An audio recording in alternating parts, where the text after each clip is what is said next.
In last video, we discussed about the Taurus Ascendant as the foundation of your horoscope and what are the energies each house has when you have a Taurus as your ascendant.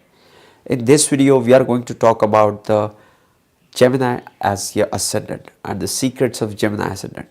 So keep watching.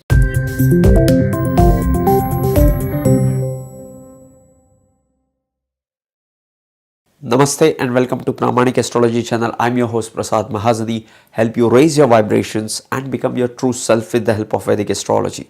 If you are new to my channel, please consider subscribing. You will be getting Vedic astrological videos just like this one.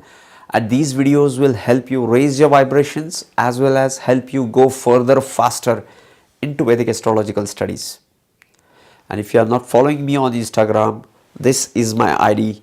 Go follow me on Instagram. If you are looking for readings and consultation, please check out the link in the description section. If you have any questions, comments down below. I read all the comments and try to reply almost all comments. Gemini Ascendant. Before we talk about Gemini Ascendant, what is Gemini? Let's talk about Gemini. Gemini is an air element sign. Gemini is ruled by Mercury and Gemini is a dual sign. And Gemini is a third sign with respect to Aries. We always refer to it as a Kalpurush Kundali or a Naisargic horoscope. The third sign is the sign of Gemini.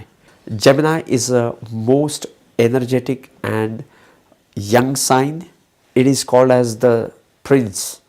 We have Sun as the king, Moon as the queen, and now we have this prince, which is Mercury. It is young. It is very communicative. It is very interested in networking, making new friends, communication, hobbies. Now let us see what happens when you have Gemini as your ascendant. What is ascendant? Ascendant Rashi or ascendant sign, rising sign is the sign at the time of your birth on the eastern horizon. The Rashi changes the horizon or the rising horizon at 2 hours. We have 12 Rashis, 24 hours. So each Rashi gets 2 hours every day. So at the time of your birth, when you have Gemini Rashi at the eastern horizon, you will have the Gemini Ascendant. You will have the rising sign Gemini. And what it offers is, this sets up the horoscope. Houses are fixed and now we have the point of reference, the ascendant on the Gemini, on the eastern horizon. Now we will put that third house, now we will put that third Rashi and we will put that into the first house. So what happens when we do this? These guys are extremely communicative. Why? Because they have the energy of the Gemini in their personality. They are very hardworking. At the same time, they are very inclined towards their hobbies because it is the third house energy, which is all about the writing, communication, media, short travels. The most unique feature of the Gemini Ascendant is, look at any Dushtana house. Look at any Dushtana house. These people don't have any functional malefic. So these guys don't really have any functional malefic. What is a functional malefic? When you have a Mool Trikon Rashi of that planet into the 6th, 8th or 12th, it becomes functional malefic for that Lagna. In the 6th house they have Scorpio. But Scorpio is not a Mool Trikon sign. It is the Aries, which is the Mool Trikon sign for Mars. In the 8th house they have Capricorn, but it is not a Mool Trikon sign. Kumbha, the Aquarius is the Mool Trikon sign for Aquarius is the Mool Trikon sign for Saturn. Okay. Again, in the 12th house they have the energy of Taurus. Again, Taurus is not the Mool Trikon sign. So 6, 8, 12, they don't have any functional malefic kind of. These rulers are going to affect them, but this is the unique feature of the Gemini Ascendant. You will see lot many guys with Gemini Ascendant with the blogs as their hobbies, and may not be the earning source, but as a hobby these guys will definitely have some social outlet to express themselves. So this is Gemini, when this is a Gemini energy in your first house. In the second house you have the energy of Moon. What is the second house? Second house is the house of speech, the house of your early childhood, the house of your close family, your close family friends, the friends of your childhood. When you have the energy of Moon, loving, nurturing, motherly, so these people have very good communication skills. Again, through speech.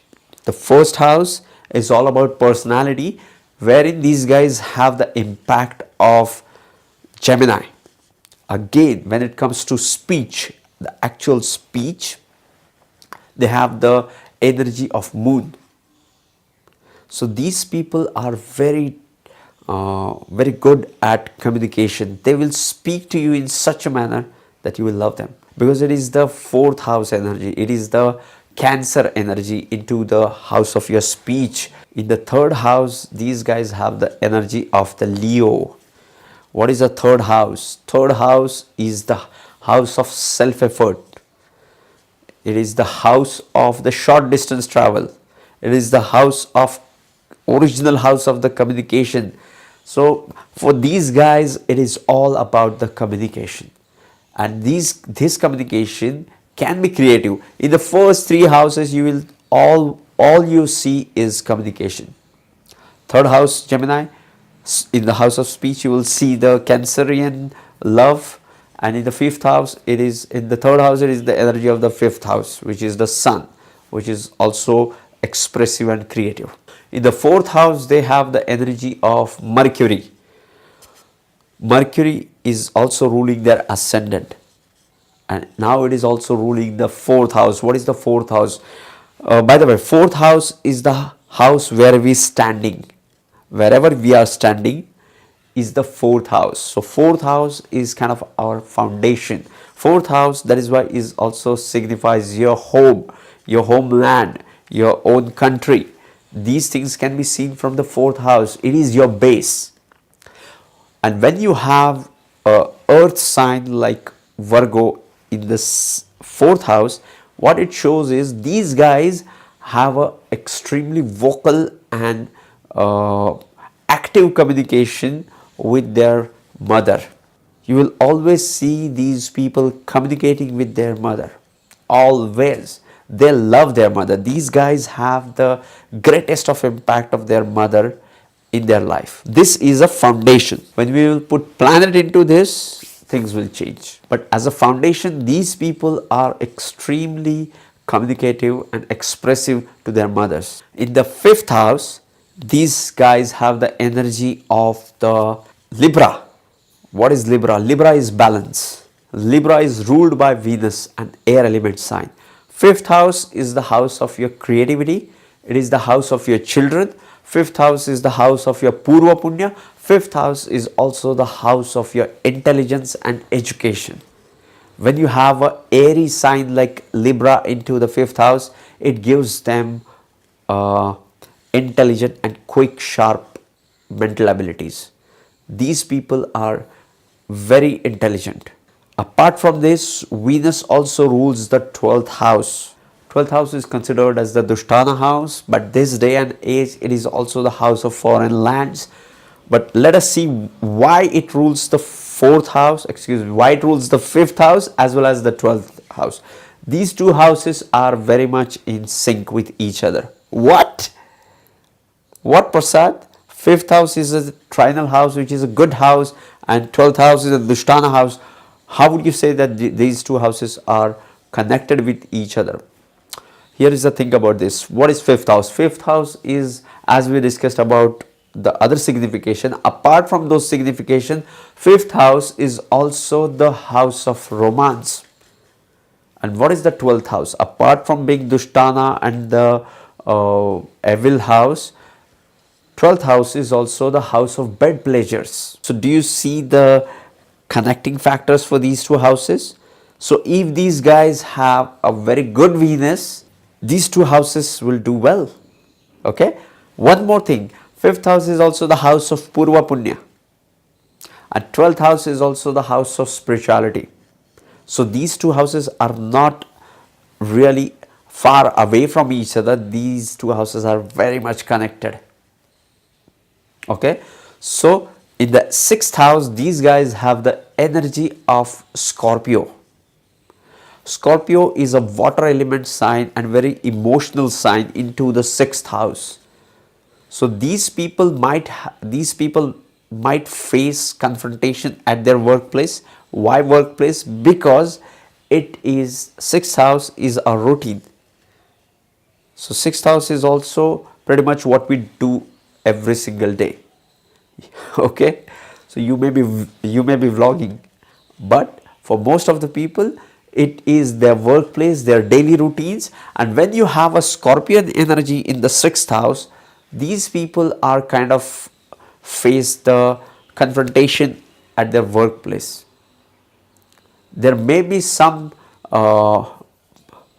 there may be, what I would say, I need to use the words very carefully. The words which we use are extremely important. That's what distinguish one astrologer from the other.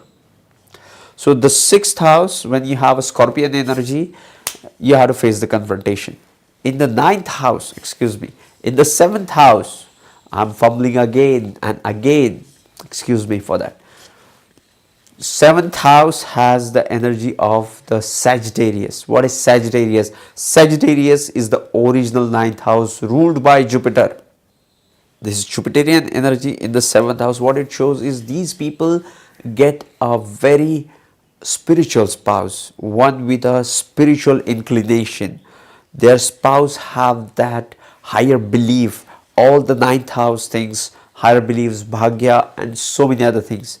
But the problem with this is Mercury and Jupiter are opposite to each other.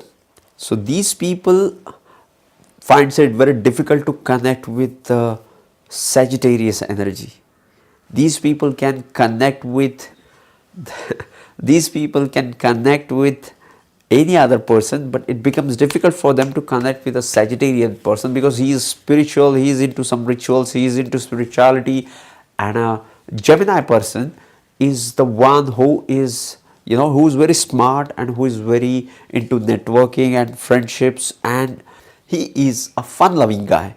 Whereas the Sagittarius is a serious person. He is positive, he is optimistic, but he is somehow that serious person. It might be frustrating sometimes for the Gemini person. Okay, so let's move on to the 8th house. 8th house, these guys have, by the way, the 6th house has the energy of the Mars, which is also the ruler of the 11th house. We'll talk about this when we'll talk about 11th house. We were talking about the 8th house for the Gemini Ascendant. 8th house, these guys have the energy of Saturn. So Saturn, and that too with the difficult energy of the Capricorn. So these people will live longer because Saturn delays the things. And when you have a Rashi of a Saturn into the 8th house, you can also interpret it as delaying your death. What does it mean? Long lived. So the 10th house, so 8th house is also the house of your in-laws. So you have this energy of Capricorn, and Capricorn is very disciplined sign. We have already discussed the unstoppable nature of this Capricorn, and when you have this sign into the 8th house of in-laws, your in-laws are kind of very strict. Okay, and these guys, the Gemini Ascendant, are fun loving guys. You remember, right? And that is the kind of a friction, and this friction might transform them because it is the 8th house, but this also neutralizes the ups and downs because it is Saturn, which is a kind of a very slow energy, so it kind of stabilizes the ups and downs. So these people don't really face the ups and downs due to this Capricorn energy into the 8th house. And when they have these ups and downs and transformation, the next house, the 9th house, is also ruled by the Saturn. So when they have any difficulty, when they have any transformation, they turn towards the spirituality. Generally, usually they will switch to spirituality. Okay, because it is having the light energy of the Saturn, which is also the original 11th house of Labha. So they might get Labha when they get difficulty, uncertainty, ups and downs, and then they get the Labha. In the 10th house, these guys have the energy of the Jupiter Pisces, which is a water element emotional sign ruled by Jupiter. Jupiter is also ruling the 7th house of the horoscope, wherein it is into the fire element. Now it is into the emotional water element. What it shows is these guys get the status due to their spouse. Why? Because the 7th house has the energy of the Sagittarius. 10th house has also the energy of the Jupiter Pisces. So when they get married, they get the status or they get success into their professional life. Okay. Now the 11th house. 11th house has the energy of Aries. In the 11th house, these guys have the energy of the Aries. What is Aries? Aries is the one who initiates. He is the beginning of our life. He is a fire element sign. And this sign is in the 11th house of your networking. In the first house, they are extremely talkative and communication, easygoing, fun-loving, young person. They have the energy of moon in the speech. And now in the 11th house of networking, they have the sign of Aries, which is all about taking initiative. So these people are master of making friends. These people have huge friend circles because they initiate, they can communicate, and they can show the love. Okay. Now moving on to the 12th house. 12th house has the energy of the Venus, which we have already discussed when we are discussing about the 5th house and the 12th house. Okay. 12th house having the energy of Venus is extremely beneficial for the bed pleasures or the sexual activities. Let us summarize what is Gemini Ascendant. Gemini Ascendant has the energy of the 3rd house, which is all about communication. The unique feature of the Gemini Ascendant is 5th and 12th Lord are ruled by the same planet Venus. 6th and 11th, we have discussed this, the Bhavat Bhavam of the 6th is 11th. Both these houses are ruled by Mars. 7th and 10th houses are ruled by Jupiter. 1st and the 4th house, the communication with the mother, is the prominent features of the Gemini Ascendant. Okay, so yes, this was Gemini Ascendant as much as I could hold, grasp and share with you guys. If you are new to my channel, please consider subscribing.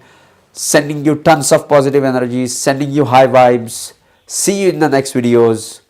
Love and peace.